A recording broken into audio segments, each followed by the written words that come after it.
Hello friends, നമസ്കാരം. നമ്മുടെ Kerala TV സീരിയലിലേക്ക് എല്ലാവർക്കും സ്വാഗതം.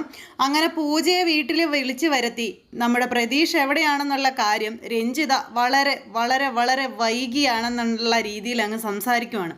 അതും വളഞ്ഞു മൂക്കെ പിടിക്കുകയാണ്, നേരെ മൂക്കെ പിടിക്കാനുള്ളതിനെ വളഞ്ഞു മൂക്കെ പിടിച്ച് അനിരുദ്ധ് എന്തോ വലിയ അപരാധം ചെയ്തു, ആ രീതിയിലാണ് കാര്യങ്ങൾ മുന്നോട്ട് പോകുന്നത്, ഇങ്ങനെയൊക്കെ പറഞ്ഞു ഫലിപ്പിച്ച് വരുത്തി തീർത്ത് പുള്ളിക്കാരി എന്തോ കാര്യമാക്കി അങ്ങ് വെച്ചു.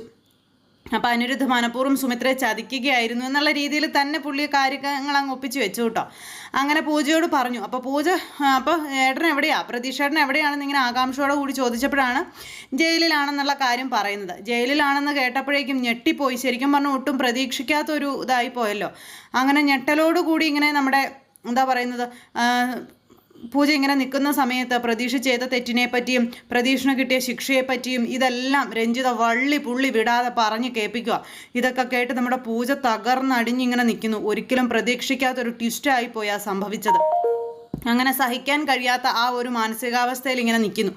എന്തായാലും കാര്യങ്ങൾ കൈവിട്ട് പോയി എന്നുള്ള കാര്യം നമ്മുടെ രഞ്ജിതയ്ക്ക് മനസ്സിലായി. താൻ എന്താണോ ഉദ്ദേശിച്ചത് അത് കുറച്ചൊക്കെ ഫലം കണ്ടു തുടങ്ങി എന്ന് മനസ്സിലായി.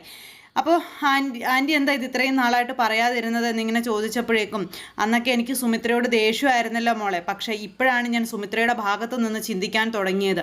സുമിത്ര എന്ന് പറയുന്ന അമ്മ എത്രത്തോളം പ്രതീക്ഷ എന്ന് പറയുന്ന മകനെ കാണാതെ വേദനിക്കുന്നുണ്ടെന്ന് ഞാൻ ഇപ്പോഴാണ് അതിനെപ്പറ്റി ചിന്തിച്ചു തുടങ്ങിയത് എന്നൊക്കെയുള്ള രീതിയിൽ ഇങ്ങനെ സംസാരിച്ചു. അപ്പോൾ അത് കേട്ട് കഴിഞ്ഞപ്പോഴേക്കും വളരെ സ്നേഹത്തോടെ അല്ലെങ്കിൽ എല്ലാം തികഞ്ഞ ഒരു ആൻറ്റിയായി നിന്ന് സംസാരിക്കുന്ന അവരുടെ വാക്കുകളിലെ സത്യസന്ധത അല്ലെങ്കിൽ അവരുടെ വാക്കുകളിലെ ആ ഒരു യാഥാർത്ഥ്യം തിരിച്ചറിഞ്ഞ് നമ്മുടെ പൂജ ഇങ്ങനെ നിൽക്കുക.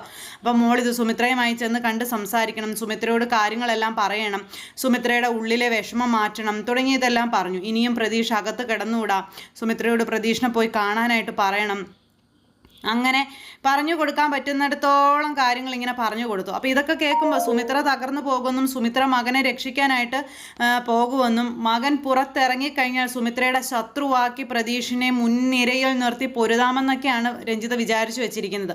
ഇതെല്ലാം കേട്ട് ആകെ തകർന്ന മനസ്സുമായിട്ട് ദേ പോകുന്നു നമ്മുടെ പൂജ. അപ്പോൾ പൂജ അങ്ങ് പോയ സമയത്ത് മോനെ പൂജമോളെ കൊണ്ട് ആക്കാൻ പറഞ്ഞു. അപ്പോൾ വേണ്ട ആൻറ്റി, ഞാൻ പൊക്കോളാന്ന് പറഞ്ഞപ്പം അത് പറഞ്ഞാൽ പറ്റത്തില്ല, ഇവിടെ വന്ന പൂജ ഇവിടെ നിന്ന് സുരക്ഷിതയായി തന്നെ അവിടെ ചെന്നെത്തണം എന്നും പറഞ്ഞ് ആശാൻ ഇങ്ങനെ പറഞ്ഞ് അങ്ങനെ കൊണ്ടുപോവുക.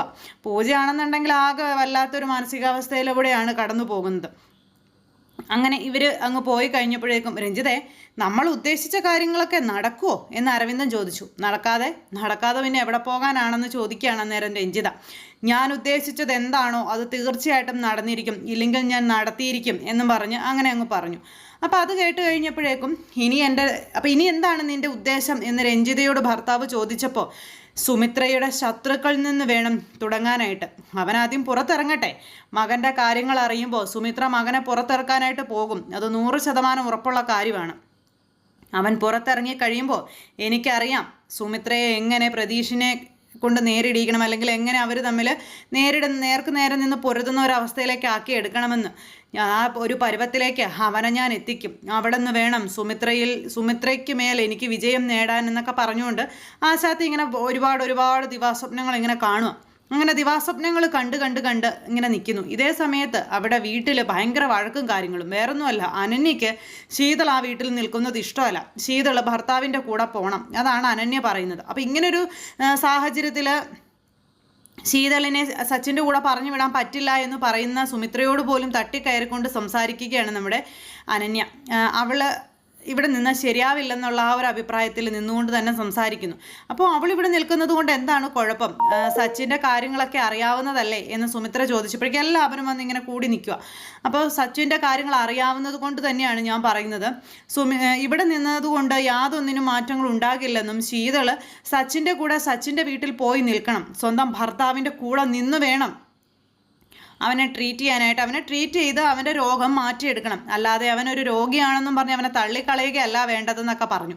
അങ്ങനെ ശീതൾ അവിടെ ഒരു ബാധ്യതയാണെന്നുള്ള രീതിയിൽ സംസാരിച്ച് അനന്യ ഇങ്ങനെ കാട് കയറുന്ന സമയം ഇതെല്ലാം കാണുകയും കേൾക്കുകയും ചെയ്യുന്ന നമ്മുടെ നമ്മുടെ ശീതളിന് ഭയങ്കര സങ്കടമാവുന്നു. അപ്പോൾ ശീതൾ പറഞ്ഞു, ഇങ്ങനെ ഞാനൊരു ഭാരമാണെന്നുള്ള രീതിയിൽ ഇവിടെ എല്ലാവരും സംസാരിച്ച് കഴിഞ്ഞിട്ടുണ്ടെങ്കിൽ, അല്ലെങ്കിൽ എനിക്കൊരു സ്വസ്ഥത തരാതിരുന്നിട്ടുണ്ടെങ്കിൽ ഞാൻ എൻ്റെ പാട് നോക്കി അങ്ങ് പോകും എന്നും പറഞ്ഞ് അവിടെ നിന്ന് അങ്ങ് കയറി പോവുക. അപ്പോൾ അനന്യോട് അനിരുദ്ധും അതുപോലെ നമ്മുടെ സുമിത്രയൊക്കെ പറഞ്ഞു എന്തിനാ ഇത്രത്തോളമൊക്കെ അവളോട് ഇങ്ങനെ സംസാരിക്കുന്നത്, അവളുടെ മാനസികാവസ്ഥ ഒന്ന് മനസ്സിലാക്കാൻ പറഞ്ഞപ്പം ഞാൻ എന്തിനാണ് അവളുടെ മാനസികാവസ്ഥ മനസ്സിലാക്കുന്നത്, അവളുടെ ജീവിതത്തിൽ ഒരു പ്രശ്നങ്ങളും ഉണ്ടാകാതെ അവൾക്ക് നല്ലൊരു ജീവിതം കിട്ടാൻ വേണ്ടിയിട്ടാണ് ഞാൻ ഈ പറയുന്നത്. അത് അവളോ നിങ്ങളാരും മനസ്സിലാക്കുന്നില്ല, അതെന്തുകൊണ്ടാണെന്ന് ചോദിച്ചു. അങ്ങനെ ആ ഒരു കാര്യമൊക്കെ ചോദിച്ചപ്പോഴേക്കും ശരിയാണ്, ഇവരത് മനസ്സിലാക്കുന്നില്ല എന്നുള്ള രീതിയിലേക്ക് തന്നെ കാര്യങ്ങൾ വരിക. അപ്പോൾ അതെ അവിടെ ഇത് കഴിഞ്ഞപ്പോഴത്തേക്ക് സുമിത്രയ്ക്ക് മനസ്സിലായി ശീതളിന് അത് വല്ലാത്ത ഹേർട്ടായിട്ടുണ്ട്, ഭയങ്കര വിഷമമായി എന്നുള്ളത്. സുമിത്ര എന്നിട്ട് നേരെ പോകുന്നു നമ്മുടെ ശീതളിൻ്റെ അടുത്തേക്ക്. അപ്പോൾ എന്തായാലും അനന്യ പറഞ്ഞ കാര്യങ്ങൾ സരസ്വതിയമ്മയ്ക്ക് ഒരു പരിധിയിൽ കൂടുതൽ ഇഷ്ടപ്പെട്ടു. കാരണം എങ്ങനെയാണ് ശീതളിനെ ഇവിടെ നിന്ന് സച്ചിൻ്റെ അടുത്തേക്ക് ഓടിക്കുക എന്നുള്ളൊരു കാരണവും നോക്കിക്കൊണ്ടിരിക്കുകയായിരുന്നു സരസ്വതിയമ്മ. ആ സമയത്താണ് എന്താ പറയുന്നത്, രോഗി ഇച്ഛിച്ചതും വൈദ്യൻ കൽപ്പിച്ചതും പാലെന്നുള്ള രീതിയിൽ ഇങ്ങനെ ഒരു വഴക്കും കാര്യങ്ങളൊക്കെ അവിടെ ഉണ്ടാകുന്നത്. എന്നിട്ട് സുമിത്ര നേരെ ശീതളിൻ്റെ അടുത്തേക്ക് ചെന്നു. മോൾ അനന്യ പറഞ്ഞതൊന്നും കാര്യമാക്കണ്ട എന്നും പറഞ്ഞു. അപ്പോൾ ശീതൾ പറയുന്നത് അവർ പറഞ്ഞത് എല്ലാം വളരെ കറക്റ്റായിട്ടുള്ള കാര്യമാണ്.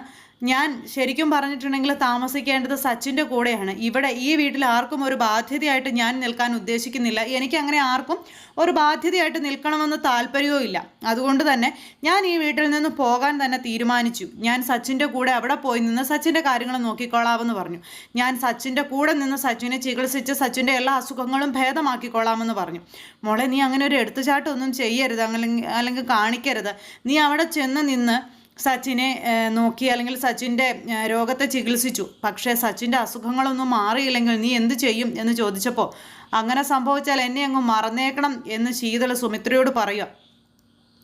അത് കേട്ടപ്പോൾ നമ്മുടെ സുമിത്രയ്ക്ക് സഹിച്ചില്ല. സുമിത്രയുടെ നെഞ്ചു പൊട്ടി പോകുന്ന വേദനയുടെ മോളെ എന്നും പറഞ്ഞൊരു വിളി. പിന്നെ ഞാൻ എന്ത് ചെയ്യണമെന്ന് അമ്മ ഈ പറയുന്നത്? ഈ വീട്ടിൽ ഞാൻ നിൽക്കുന്നത് അനന്യ ചേച്ചിക്കടക്കം ആർക്കും ഇഷ്ടമല്ല. അങ്ങനെയുള്ളപ്പോൾ ഞാൻ ഈ വീട്ടിൽ നിൽക്കുന്നതിൽ എന്താ അർത്ഥമാണ് ഉള്ളത്?